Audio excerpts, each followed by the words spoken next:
Evil. क्या बोला मैंने? ईविल। एक शब्द है ईविल।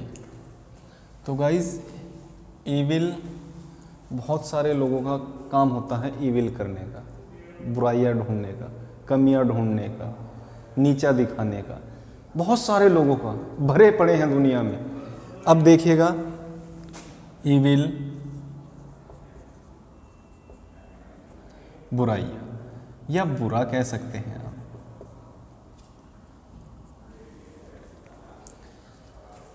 अब मैं आपसे बताता हूं, एक सच्ची घटना है बिल्कुल। तो इस जिसमें दो दोस्त होते हैं। क्या होते हैं? दो दोस्त, यानी टू फ्रेंड्स। To friends. अब इन दो दोस्त में एक बहुत अच्छा चित्रकार है। क्या है? चित्रकार, जिसको आप पेंटर भी कह सकते हैं, आर्टिस्ट भी कह सकते हैं। तो वो एक द्वार पर पहले तो एक अच्छी सुंदर पेंटिंग बनाता है, बहुत बढ़िया, बहुत सुंदर पेंटिंग, और अपने दोस्त को उस पेंटिंग को दिखाता है। और उस पेंटिंग को दिखाने के बाद अपने दोस्त से कहता है कि भाई मैं इस पेंटिंग को कहाँ पर लगाऊं, लोगों की अंदर की जो भावना है उसके बारे में मैं कैसे पता करूं, कैसे अनुमान लगाऊं कि लोगों में व्यक्ति के प्रति क्या क्या सोच है। उसने कहा कि भाई ये इस पेंटिंग को आप ऐसी जगह पर लगा दो जहाँ से अधिक संख्या में लोग आते जाते हो, और इस पेंटिंग इतनी सुंदर पेंटिंग थी कि लोग आपकी सराहना करते करते थकेंगे नहीं। अब उसके माइंड में ये बात सेट हो गई। उसने वो पेंटिंग ऐसी जगह पर लगा दी जहाँ से ज़्यादा लोगों की संख्या आती जाती थी। अब उस पेंटिंग पर एक वाक्य उन्होंने ये लिखा, मतलब एक वाक्य लिख दिया कि इसमें जो भी कमी है कृपया बताए, यानी इसमें जो भी कमी है कृपया बताए। और वो पेंटिंग लगाने के बाद वो वहाँ से चला गया। देखिएगा, उस पर लिखा था उसने, इसमें जो भी कमी है कृपया बताए। क्या लिखा था? इसमें जो भी कमी है कृपया बताए। और वो अपने काम से चला गया। और जब शाम के समय में वही व्यक्ति लौटकर वापस आया, उसने एंट्रेंस पर जो उसने तस्वीर लगा रखी थी उसने उसको देखा, तो वो उस पर लगभग सभी जगह पर मार्क्स लगे हुए थे। मार्क्स मतलब चिन्ह, कि इस पेंटिंग में ये कमी है, इसमें ये कमी है, इसमें ये कमी है, इसमें ये कमी है। लगभग वो सारी पेंटिंग मार्कों से फिल थी, यानी भरी हुई थी। अब पेंटिंग चूंकि सुंदर थी, बहुत ही अच्छी थी। अब के समय जब उसने ये हाल देखा, सारे पर मार्क्स लगे हुए हैं, अब वो दौड़ता हुआ अपने दोस्त के पास में गया। दौड़ने के बाद अपने जब दोस्त के पास में गया तो उसने वहाँ पर उसे बताया कि यार ऐसे ऐसे बात है और देख लीजिएगा पेंटिंग का क्या हाल है।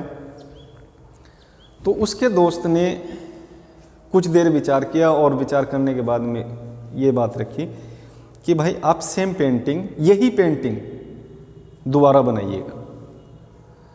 अब उसने सेम पेंटिंग दोबारा बनाई और उसी एंट्रेंस पर रख दी या लगा दी जहाँ पर उसने फर्स्ट पेंटिंग लगाई थी, जहाँ पर उसने फर्स्ट पेंटिंग लगाई थी। लेकिन पेंटिंग लगाने के बाद उसने ये वाक्य नहीं लिखा। पेंटिंग लगाने के बाद उसने उस पेंटिंग पर यह वाक्य नहीं लिखा, इसमें थोड़ा सा बदलाव कर दिया। उसने क्या बदलाव किया, ये गौर फरमाने वाली बात है। उसने ये बदलाव किया कि इस पेंटिंग में जो भी कमी है कृपया उसको सुधारिए। बस फिर क्या था, फिर तो अब किसी की हिम्मत हुई नहीं कि भाई इसमें कमियां सुधारी जाए, इसको सुधारा जाए, या इसमें ये कमी है, ये वो कमी।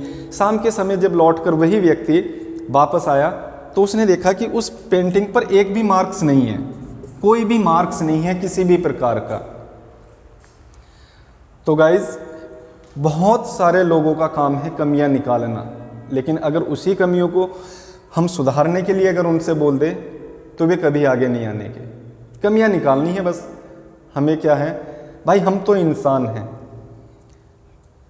इस दुनिया ने तो भगवान राम में भी कमियां निकाली हैं, माता सीता में भी कमियां निकाली है, तो हम तुम तो खैर किस मिट्टी के बने हुए हैं जो हमें तुम्हें छोड़ देंगे। तो मेन बात होती है, करते हैं कुछ लोग, सामने आपके हैं और पीछे बुराई करने पर लगे हुए हैं या एक दूसरे की कटी करने पर लगे हुए हैं, तो ये भी बात है। तो जब भगवान और माता सीता को अग्नि परीक्षा देनी पड़ी थी अपने आप को सही साबित करने के लिए, किस कारण? लोगों की बातों के कारण, क्योंकि लोगों ने उनमें भी कमियां निकाल ली थी। क्योंकि डाउट कभी आज तक किसी के क्लियर नहीं हुए, एक डाउट क्लियर करेंगे दूसरा तैयार है। तो अपने अगर हम आस पड़ोस के व्यक्तियों पर ध्यान देंगे या आस पड़ोस की बातों पर ध्यान देंगे या वो मेरे बारे में क्या बोल रहा है, तो आप सीधे उनसे कुछ मत कहो, अपने काम पर ध्यान दे। हमें क्या करना है लाइफ में, बस इस बात पर आपको फोकस करना है। मेन चीज़ होती है गाइस फोकस की, क्योंकि वे लोग चाहते हैं कि आपका माइंड भटकाए, आपको डिस्टर्ब करे, डिस्ट्रैक्ट करे। डिपेंड आप पर करता है कि आप उनकी बातों में से डिस्ट्रैक्ट होते हैं या नहीं होते, क्योंकि उनका काम है कमियां निकाल। कुछ तो ऐसे ऐसे धूर्त होते हैं जो आपके काम पर ही आपको आकर बोल देंगे और मुंह पर ही कि यार तुम ये काम सही नहीं कर रहे, मुझे लगता है कि तुम ये काम सही नहीं कर, मतलब जबकि उसका कुछ जा नहीं रहा, उसका कुछ जा नहीं रहा, लेकिन फिर भी फ्री की एडवाइस आपको देना है। अब जब 10-5 बार आपसे वही व्यक्ति बोलेगा कि भाई आप ये काम ठीक नहीं कर रहे हैं, हो सकता वन टाइम आपके माइंड में बैठ जाए और उसमें आप सोचे कि भाई मतलब आप अपना रास्ता बदल लो। तो आपको रास्ता बदलवाने के लिए भी बहुत अलग अलग तरीके से लोग आपको समझाएंगे कि यार ये काम ये ना कर ले, हमसे आगे ना निकल जाए। तो गाइज मेन बात यही है कि हर एक अच्छे काम में कमियां निकालना लोगों की फितरत रही है पहले से ही। और जब कोई व्यक्ति अच्छा काम करता है, ये भी बात है, जब कोई व्यक्ति अच्छा काम करता है तो लोग उसकी कमियां निकालते हैं कि यार ये काम ऐसे हो जाता तो अच्छा रहता, ये ऐसा हो जाता तो अच्छा रहता। तो हर व्यक्ति कमी ढूंढने में लगा रहता है। तो गाइज हर समय, जैसे कि कोई सा भी समय ले लीजिएगा, क्या आप जानते हो भगवान श्री कृष्ण को अच्छा बताया था किसी ने? कुछ ने अच्छा बताया, लेकिन लगता है कि बहुत सारों ने उनको गलत बताया। अगर दुर्योधन की जो टीम थी, अगर उनसे पूछा जाए तो वे कहीं पर भी श्री कृष्ण की आपको प्रशंसा करते हुए नजर नहीं आएंगे, कहीं पर भी। तो जब भगवानों को नहीं छोड़ा, जो ईश्वर है, अल्लाह मियाँ है, तो हम तुम को खैर क्या छोड़ेंगे। चलिएगा, छोड़िएगा इन बातों को। बस हमें जो ध्यान देना है अपनी मतलब अपने लक्ष्य पर हमें ध्यान देना है, जो हमें लोगों की अफवाहों पर ध्यान नहीं देना है।